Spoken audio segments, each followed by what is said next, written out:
Hello everybody, welcome back once again to the Lord of the Rings The Third Age playthrough. We've got a little cutscene coming up here and then we'll jump right back into the commentary.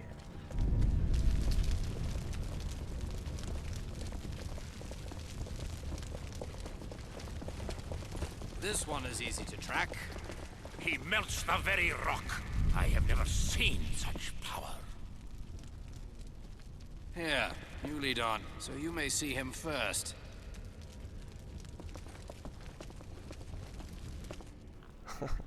Alright, a little bit of humor there between Hadhad and Elagast.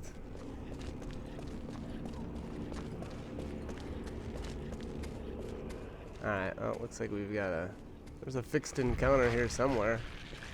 Must be out there. Oh, okay. See, it's right here.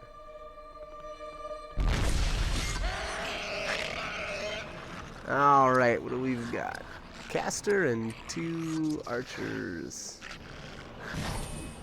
Alright.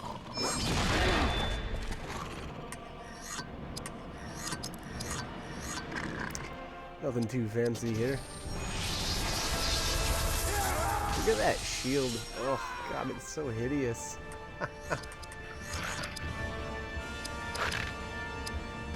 Poor Barethor. Barethor gets what? I don't know. Like I said earlier, I like his very first shield, and then I basically don't like any of his shields until the very end of the game, and it's like his last, I don't know, maybe 1 or 2 I like again. So they are. That being said, though, I feel like they're really appropriate for the setting. I think they did a really good job with that, and I think I'm sure some people like some of them, in the I don't know towards the middle of the game, I guess. But again, I think it's actually cool. You can kind of see the progression of sword or shields. Actually, and that kind of goes for the armor too. I'm not so sure that all of the armor necessarily matches the places that you're at, but yeah, I don't know. I think they did a really good job as far as the animations and the looks of the gear, the cosmetics.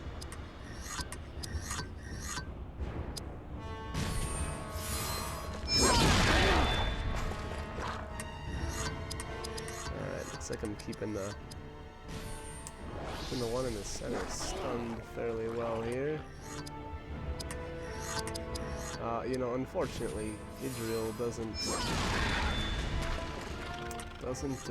keep up on dexterity very well, or she didn't for me anyway. And again, that was my choice, but nice triple critical. How did that not kill that guy?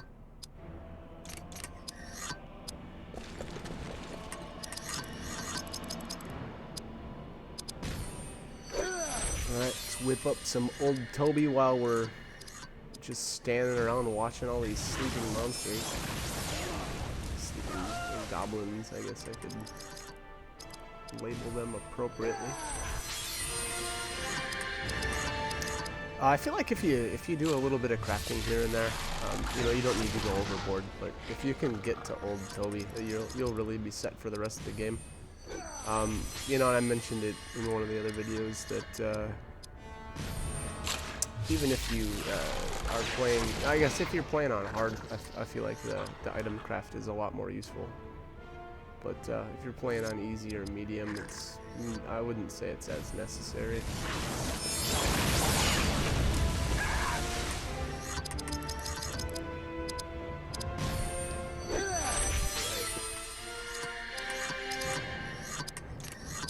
I really do. I like that towards the end of the game here, I went pretty heavy with Spirit on 4 of my 6 characters, and there's definite drawbacks to it, but at the end of the day, I would say I'm extremely happy.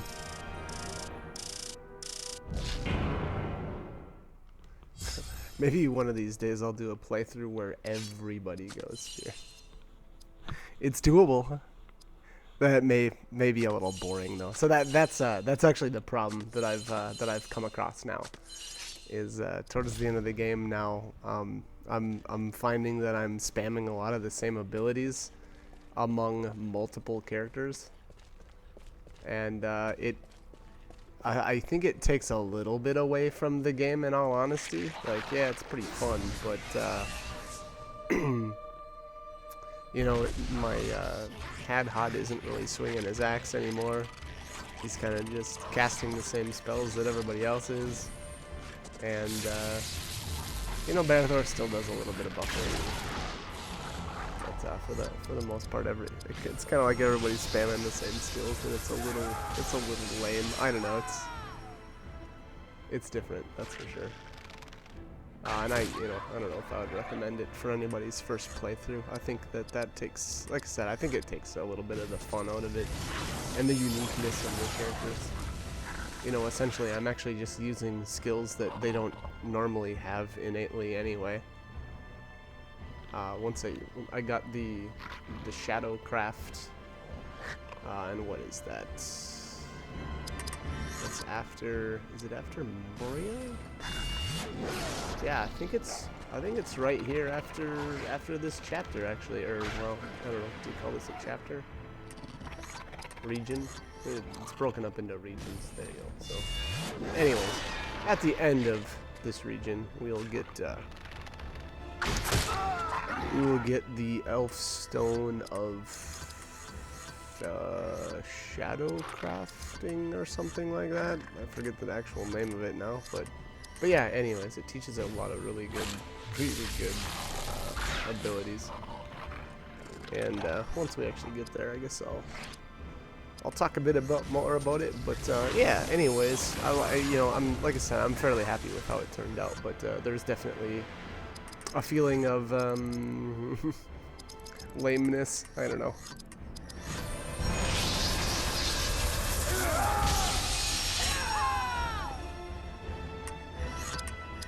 Valor, all right. I think oh, now that. Crit, nice. I've been doing a little bit of testing, and some of my results are that number one, Company Might doesn't fall off. Neither does Company Valor. I was under the impression that at first that Valor potentially falls off, but it doesn't. Grace does. Stand Fast does not. So once you make your characters immune to stun, that will not fall off. And I vaguely remember one more of his group buffs that wasn't falling off, but now I can't remember right off the top of my head. I almost want to say it's like his health over time skill. Wow, now I can't remember the name of it. I put myself on the spot and then I choke under the pressure.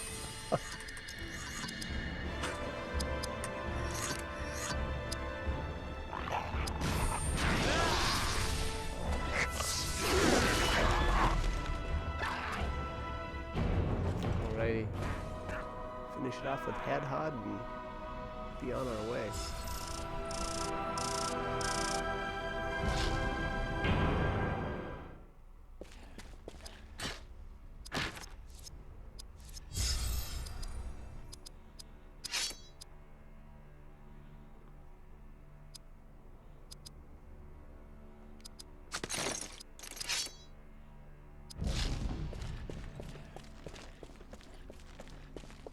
Alright, so this area is basically another really big chamber, and I don't know, you almost say I waste a lot of time just running around looking for treasure chests that aren't there. Now, yeah, some of them are, or there are a few treasure chests here, but I tend to, cruise around, and again, I'm fairly thorough, I believe. And you know, for good reason. I think that every once in a while you can find like a a really good piece of gear out of here that that won't get upgraded for a long time. The one actually I can think of is way back. I shouldn't say way back, but the first spot that you actually spot the Balrog. Hadhod has a pair of, oh, what were those? Oh boy, no, I'm not gonna remember that. I think they're called tassets or something like that. Anyway, it's like his leg armor. And wait, that wouldn't be a leg armor, right? Okay, now I gotta look it up.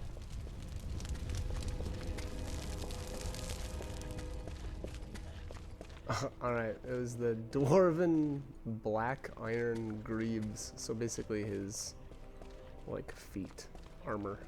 Anyways, those don't get replaced for a really, really long time. The fear of the Balrog is passing. Now is the time to cut them down! I wouldn't be too hasty. They're moving above us.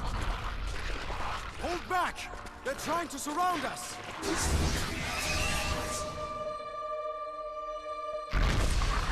Alright, what have we got here? Ah, yes. So here's our, is this our third? I think surrounded battle or battle where we're surrounded, I don't know, whatever. Anyways. I'm not seeing any real big threats here. So I guess I would say sleep. Yeah, there's no, there aren't any dual wielder guys here.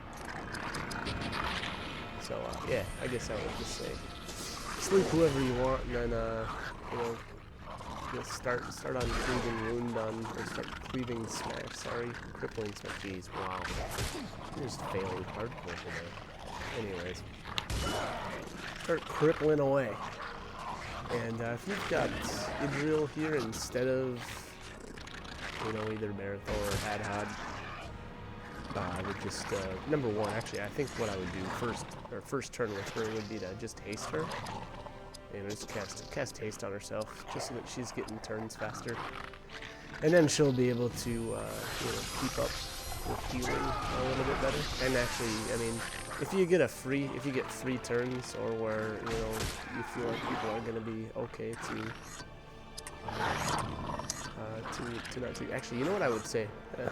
What would probably be the best would be to cripple, I guess, if you need to, but if a character gets low on health, I wouldn't actually have Idril heal right away. I would actually have themselves use, like, Lembas, and that way she can keep using her turns until everybody's hasted. And actually then, at that point, once everybody's hasted, then she can just go into healing, and everybody else can work on, you know, trying to take down the enemies. Now, obviously, I don't have her here, so things are going to be a little bit different. I think Arrows Asleep is always a good move, unless it misses. So that's actually that's the really bad thing about Arrows Asleep, is if it does miss, he's got a huge reuse time. So he'll just be standing around for quite some time, not able to do anything. So in all honesty, I mean, I don't know. It's still a great skill, you know, and it's probably still worth using. Yeah, I guess maybe you could argue that you could use a crippling strike instead, but that's only going to keep one enemy locked down, and that's same thing, as long as he's actually connecting. Yeah, I'm getting a ton of counterattacks here. That really helps. And a ton of misses too. Or I should say a ton of enemy misses. Does that make sense? And then I spoke too soon. Hadhod takes one to the side. Did it look like? I think it looked like kind of like the arrow was sticking out of his back instead.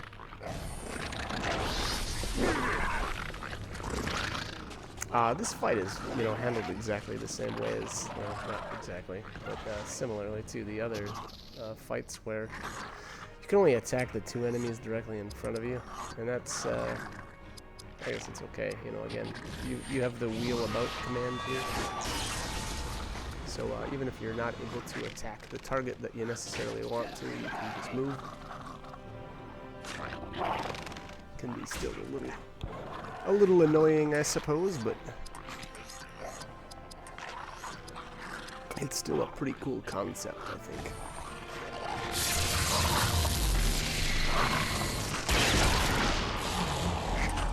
Alright, go to sleep.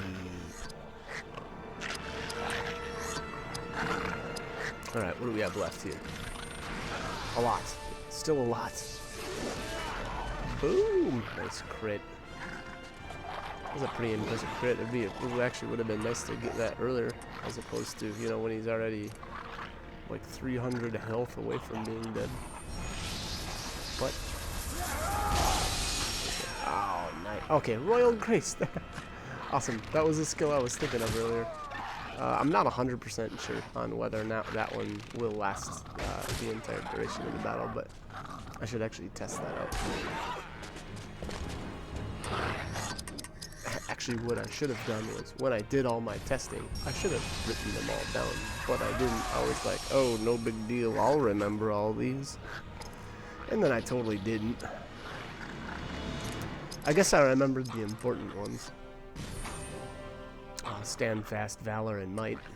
I feel like those three are, well, especially Might and Valor. I think those two are my, you know, I guess it's hard to pick a favorite as far as leadership skills. He's got so many good ones.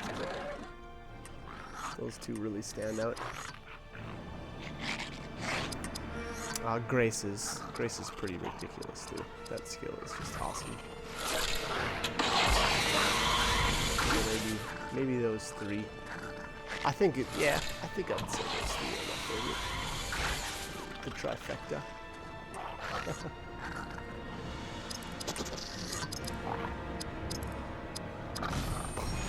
It seems like it's taken so long. Yeah. There's Grace. All right.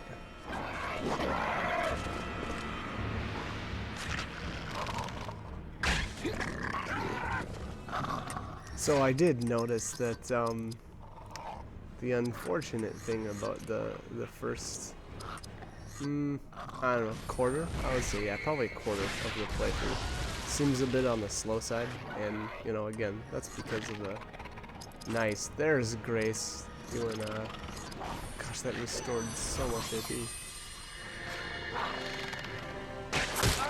Oh, sorry, health, that was, yeah, that was Royal Grace, I'm sorry.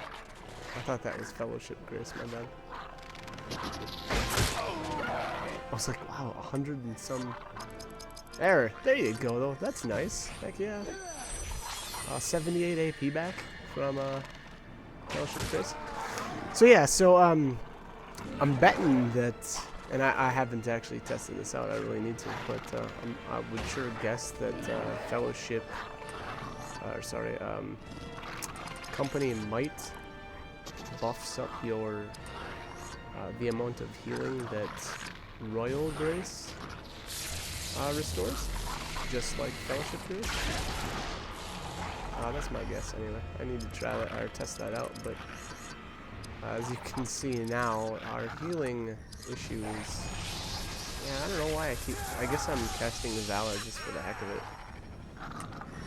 Because, like I said earlier, that doesn't fall off, so I may have just wanted to keep getting leadership SP, which isn't necessarily a bad idea, especially in a case like this where I've got the. I'd say that well, we're still outnumbered, 4 on 3, but I think the fight is fairly well under control. I'm not worried about losing this one, that's for sure.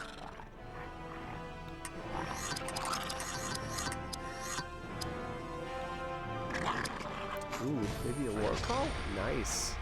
Impressive. Alright, let's see what this guy does. Lame. Just a regular attack. No rage, that's alright. So, Barithor gets kind of like an upgraded version of War Call as well. It's War Cry, I think. And that's later on. And so War Call lets 2 people take take actions. And actually, now that we've just used it, I actually kind of want to explain that a little bit. So normally, War Call would have made Elagast and Hadhad attack the enemies, but since Elagast was not in range to actually attack, it made Hadhad take a swing, and then it made Barathor actually take a swing. So, you know, it's kind of rare that that will happen. It'll really only be in situations like this where you're surrounded. But I guess maybe if your third party member is dead, that could maybe make you or make Barathor essentially take attacks from his leadership abilities in this or like this. I guess I've never really tried that though. I've typically when I use those kind of skills, everybody's alive, so it's hard to say.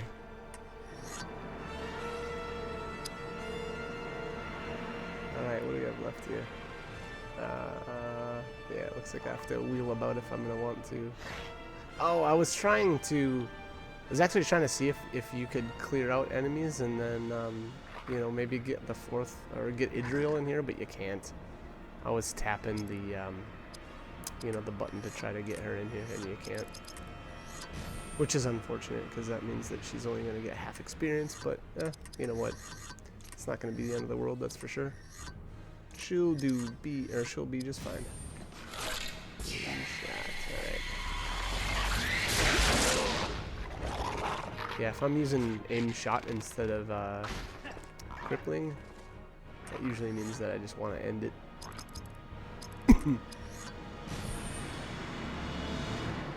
Because that was not optimal. Luckily that got, well, I guess I was fine, but a better way to go about that would have been to use it, wake him up with a crippling shot so that he wouldn't have got a turn right away, but that's okay. He missed anyway. He didn't make use of my opportunity that I gave him. I meant to do that, of course. Alright, Barathor, Gondorian Wolffountain Guard Cloak. I think that thing is pretty darn good. Let's see here.